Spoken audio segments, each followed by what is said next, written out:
Are you ready for the rematch? We're just 4 days away from the nation's first presidential primary in New Hampshire. But it looks like the general election is already getting started. Both Joe Biden and Donald Trump are ramping up the trash talk. My predecessors like to say, America is a failing nation. In my faith, bless me, Father, for his sin. I mean, come on. A failing nation. And by the way, did you hear he wants to see the stock market crash? You know why? He doesn't want to be the next Herbert Hoover.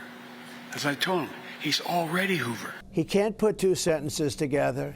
He can't find the stairs off a stage, which there are a lot of them up there, believe me, they're all over the place. He can't find his way off a stage when he makes a very short speech, and it has to be short because it can't be long. Trump isn't the only one taking shots at Biden. Listen to what Andrew Yang had to say about President Biden while endorsing Democratic presidential challenger and Congressman Dean Phillips. A lot of Americans have made up their minds about this president and this economy, and telling them that it's better is not a working strategy. The second thing is that the president is 81 years old. It's going to be tough to reinvent Grandpa. He's not going to become a new candidate. That grandpa line has got to sting because it's true. Joe Biden acts like a grandpa all the time. The big guy was just drinking a triple thick milkshake and searching for a congresswoman who wasn't even in the room. I got what we call home black and white. No ice cream, chocolate cherry. Triple thick, man. I also want to mention Congressman Deborah Ross. Where's Deborah? I just had my picture taken with her. Oh, she couldn't be here, actually. That's not true. I got it mixed up. Stop. And while Joe looks weak, Trump looks stronger than ever. Senator Tim Scott will be endorsing Trump later tonight at a rally in Concord, New Hampshire. And Scott just dropped this tease. Oh, man, I'm so excited for the announcement tonight. Just tune in, pay attention, listen closely, and let's talk about 4 more years. Okay, Martha, I'll start with you. So Joe Biden is criticizing Donald Trump for saying that we are a failed nation, when the truth is the economy is in the tank, inflation's out of control.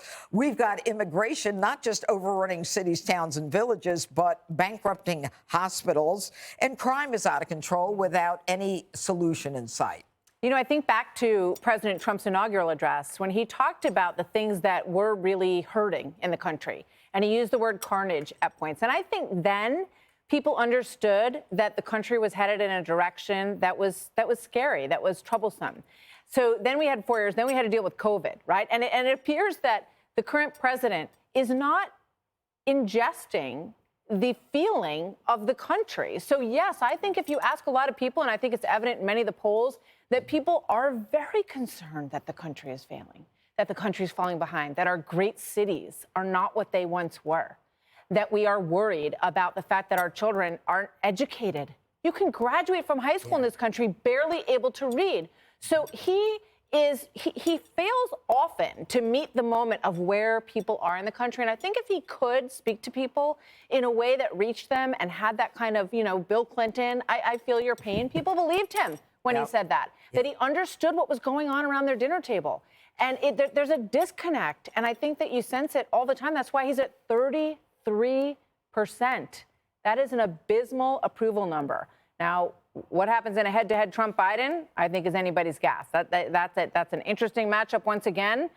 We see what the swing state polls look like. They look good for Trump right now, but I think you got to wonder if there's going to be a third party who kind of throws a wrench into some of the balance here on these numbers, and we'll see what happens. Yeah. All right, Piers. I mean, Trump says that Joe Biden can't put two sentences together, that he doesn't know which way to walk off stage. What do people in Europe think of of Joe Biden and the fact that, he's got these issues? Well, look, I know I'm in the official Liberal chair tonight, but I've got nothing. Let's be clear. I think Democrats are sleepwalking into a ludicrous situation. They all know. I mean, 2/3 of Democrats think he's too old. 2/3 of his own party think he's too old to run again. But he's insisting on doing it. Obviously, nobody wants to give up the most powerful office in the world. I get that. But Joe Biden, to me, is a dead man walking.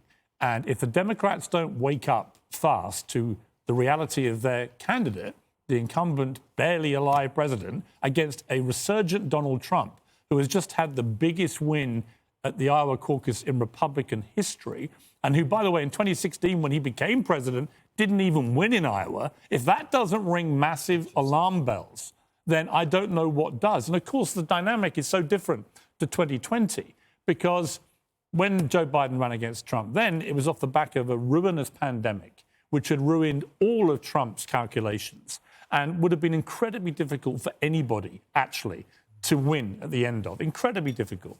And Biden ran as the anti-Trump candidate. Well, he can't do that again now. He has to run on his own record. And as Martha said, 33%, is it? I mean, I don't think any incumbent president in history has won with that approval rating at this stage. Yeah. Right? So, to me, the Democrats have to wake up. Will they? Will they get a new candidate in? Maybe it's too late. They've done it twice before, where they've had incumbent Democrat presidents since World War II who have stepped aside. I think they should do that. Otherwise, I've got to say, and I did not think I'd be saying this a year ago. I really didn't. I thought Trump was done.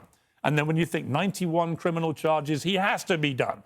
But it's a bit like with King Kong on top of the buildings here. The more they plunged into his back, the more powerful he got. And I look at Trump now, I've known him a long time, and my God, that guy's got resilience. And he has got a gate to his, a wind behind his gate, which says to me he thinks he's going to win. And I think, honestly, I suspect we'll be here in November. And if Joe Biden's up against him, Trump wins. You know, Tyrus, if Biden thinks that Trump is the next Herbert Hoover, I mean, he doesn't understand numbers, because his numbers on the economy are 30%, where Trump's was always 50 or over. You know, I would have loved to someone follow up, because there's no follow-up questions anymore. How so? How is he Herbert Hoover? Yeah. And he would be like, I don't want to talk about vacuums right now. He has absolutely no clue what's going on. But here's right now, take the polls out of it. America we are looked at, we're a cowardice nation right now. We don't respect women. We had mourning women in the Senate talking about their children. Our representatives didn't even show up. They were attacked. And that was the status quo. Mm-hmm. There's no reason to give up power, because he's not in power. Andrew, who I respect, you can't reinvent grandpa, because he's not grandpa. He doesn't even claim his own grandchildren. There's no reason because Democrats aren't running the country. These are not Democrats. I have no problem losing an election to everything might not go my way, but they're Democrats. This is socialism and progressivism using an elderly man who can't remember what day of the week it is as their puppet. That's why he only has two sentences. He can't put two sentences together. He puts 3 or 4 together. That's the problem. He's just a puppet. And there is no way in blue hell that they're going to give that up, because they are getting stuff that even 50 years that he's been in government, he's never been this far. Mm-hmm. But he has no clue what's going on. So and they're not going to run against Trump. There will be no debates, because he's not going to debate with a criminal. I've said it over and over again. They're going to use all the stuff they set up to not debate him. They're going to run on what they think is going to get him to the finish line. But the problem is the American people do not like being known as cowards. Even with what's going on in the Middle East, if England didn't do something, then we did it. But when we're left to do something, we don't do it. We blow up empty buildings. And that's the problem. So in the economy, it doesn't matter. Americans don't feel good about this country right now, period.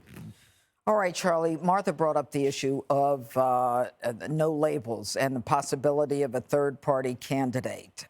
How do you think that that's going to happen? I think it probably we'll see something like that happen, whether it's them or some other third-party candidate. But what's kind of interesting about it is, if you do see that, what is the third-party candidate going to do? They're going to try to run on entirely Trump's agenda, because that's a winning agenda. And if you take the personalities out of it, Donald Trump wins this election by, with 60, 70% of the vote. Everybody agrees with Donald Trump on all the issues. some unsolicited advice for Joe Biden. Don't get into a trash-talking contest with Donald Trump. Nobody fares well in those things with Donald Trump, especially not you, Joe Biden. It's not going to end well. And when Joe Biden talks about how Trump is trashing the country and says we're a failed nation, and what? No, he's not. That's like the political version of a human shield, where you say he's attacking American people. No, he's not. He's saying you're a failure. And you know what? You are a failure. And when he talks about the economy and how Trump wants the economy to fail, no, he's predicting that the economy is in shambles, as you point out, Martha, and they're completely disconnected from that. And you can look at the stock market and say, okay, the stock market is setting new records. And that's a classic mistake the politicians who go on to lose always make. They think, oh, well, the stock market's doing great. Yeah. It's not doing great if you can't afford groceries and people are complaining about it. And it's all can be tied directly to your policies. Hey, Sean Hannity here. Hey, click here to subscribe to Fox News YouTube page and catch our hottest interviews and most compelling analysis. You will not get it anywhere else.